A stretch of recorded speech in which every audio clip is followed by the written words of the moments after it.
Hey guys, so today I want to introduce you to a really special creator we've been working with for the last 5 months, Mr.TalkStock. Hi guys. So Mr.TalkStock goes, Ali Azhar actually goes by Mr.TalkStock, an identity that we co-created together for him. Ali is creating content around finance and investing. I'm going to let you guys hear from him what his mission is as a creator. Well, my mission is basically to educate all Indians in the stock market and in investing. India has a lot of potential, I believe. So we opened up our economy in 1991. And now all our laws are sort of set in place, whatever we had to do. And so now I feel is a perfect time for us to capitalize in the capital markets. So I believe it's India's time. And so I want to educate as many people as I can in the stock market so they are in a better position to make their own investment decisions and not rely on tips. Go to the beginning of where we started working together, right? Correct. I got the opportunity to meet you about 5 months ago when you kind of discovered the hub and you came here. How did you find us and what did you come here with? What was your vision then, and as a creator, how has that evolved now? Well, I found you all by complete fluke, basically. A friend of mine who is also into content, I wasn't working with him. He just loosely happened to mention, he was giving me some recommendations. He just loosely happened to mention, okay, you know what, check out the hub. They're a happening spot. So I was like, okay. And one day I just came across, I put it on Google Maps and I just came to just check out the hub. So I had met with that time, I think Abhishek was over here. So I asked them, I was like, what can you guys do for me? I can create the content for y'all. I need post-production work in terms of editing and this and that. So we sort of started our initial conversation over there, and then it all has gone up in steps, basically. So first I came and sat down over here as part of your co-working space. So I used to just sit down over there and do my own research and whatnot. Then it evolved into you guys doing my editing for me. Then it came to you guys doing creatives for me, making thumbnails and carousels and whatnot. Then it came to you guys doing a full power consultancy for me. And now you've onboarded me on your client roster. So it's all been the sort of step ladder way, and it's been fun. But let's tell people a little bit now about what can they expect from Mr.TalkStock. Like, where do you create content? Why do you create content, and what's in it for them? Well, I create content. I've just put myself out across 5 platforms. I just put myself out there in 5 months.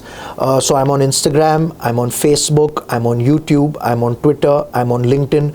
And all 5 platforms have, they demand a different strategy, which I'm still learning, to be very honest. So my main focus, with you guys has mostly been Instagram for now. But then I'm sort of repurposing that same content. I'm putting it up on Facebook. I've also teamed up with another news agency where I'm doing videos for them once a week, long videos.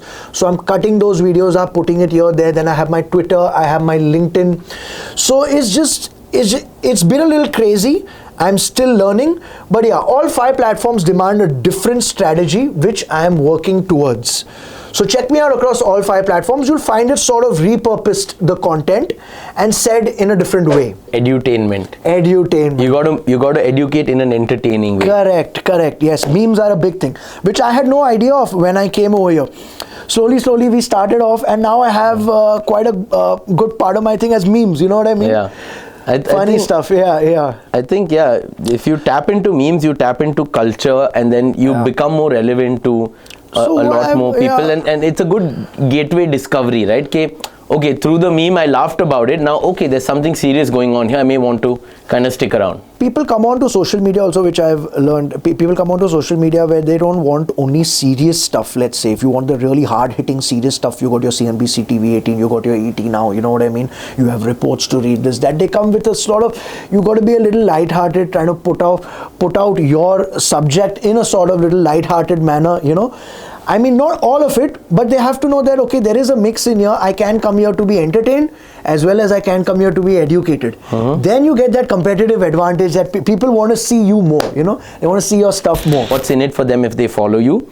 Because we've taken a pledge that from next month, every week you're going to give away a stock a week. Correct. To a lucky person who's engaging with your content, right? Correct. So maybe you'd be teaching them how to fish and giving them a fish too to get started. or a fishing rod. Yeah, I think that's more apt. But this is a sort of continuation only that I would like to be the guy that encourages everyone to at least start investing. I'm not saying you got to be a pro at it, but at least know what you're doing. You know what I mean? So tomorrow when you have all these, when you start doing well, or when you have a good job, or when you have a good business, you know what to do with the extra money instead of just putting it beneath your mattress. You know what I mean? You got to go, you got to invest. So my goal over here, the giveaway, is to sort of get people, like I will be giving away stocks and I will be gifting stocks. Now I had two options. Like we had set a budget for per week, like okay, I will give away this amount. So initially we thought that okay, let's just give them the amount. You know what I mean? We'll have a little contest. Whoever wins, we give that winner this amount of money to buy stocks. But then I was like, no, wait, they could do anything with that money. That may be more convenient for us and it may be more convenient for them. But no, let's make them take the effort. So I have a Zerodha account, and there is this feature in Zerodha where you can gift stocks to others. So we are going to tell our viewers that to be a part of this contest, you need to have a Zerodha account. So even if they don't have a Zerodha account, okay, they start a Zerodha account and then they get gifted stocks. So when you get gifted a stock, you have an incentive to keep those stocks and learn a little bit. At least let it be a threshold for you to sort of go in. So I want to be known as that guy. If you had a lakh today, tell everybody, what would you do with it? Again, this is your personal choice. It's not a recommendation to anyone watching, right? But I'm curious because if I had to invest 1 lakh today, how would I break it up? How many stocks? Which sectors? Tell us. Okay. What I would do is, I would take 75,000 rupees off that and put it in individual stocks.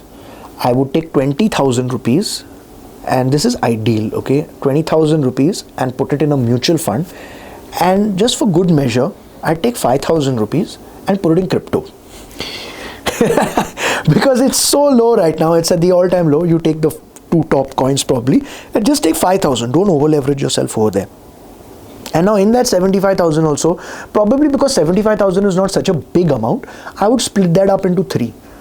And I would invest 25, 25, 25 in one stock. What sectors would those stocks be in? Well, since now I'm a fundamental investor, so my mostly thing is long term. So I would be looking at, let's say, 3 years. Okay, so in 3 years, I would like the IT sector. So you take one. Now within the IT sector, I'm not going to give you specific which stock. I'd like everyone to do their own research because there's so much. So within the IT sector, I'd put 25,000 in the IT sector. I'd put 25,000 in something called ethanol. Have you heard of the massive potential that ethanol has in India? Is it for biofuel or? Yes, it is a biofuel. The thing is, India has a big dependence on oil. So our main imports, and what really strains our budget is how much we have to pay for import of oil. We guys, unfortunately, India, we aren't gifted with natural resources in a big way. You know what I mean? So tomorrow, if India have to progress now, it's only going to be on our entrepreneurial ability. You know, you call it an advantage or a disadvantage, whatever it is. So we import so much oil. So now the government has come up with a plan saying that instead of oil, let's use this biofuel, which is generated from the byproducts of crops such as your sugarcane, rice, maize, corn. You know what I mean? So there are a lot of byproducts which our farmlands have. So they take those byproducts, put it through a process, and they manufacture ethanol. And now they're mixing 20% ethanol with petrol. That saves our oil import.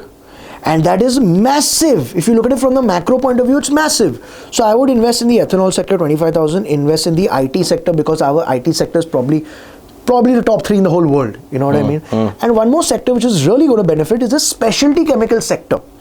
Chemicals, specialty chemicals. You know, you have these chemicals where you put in everything from food preservatives to probably anything it could be. You know what I mean?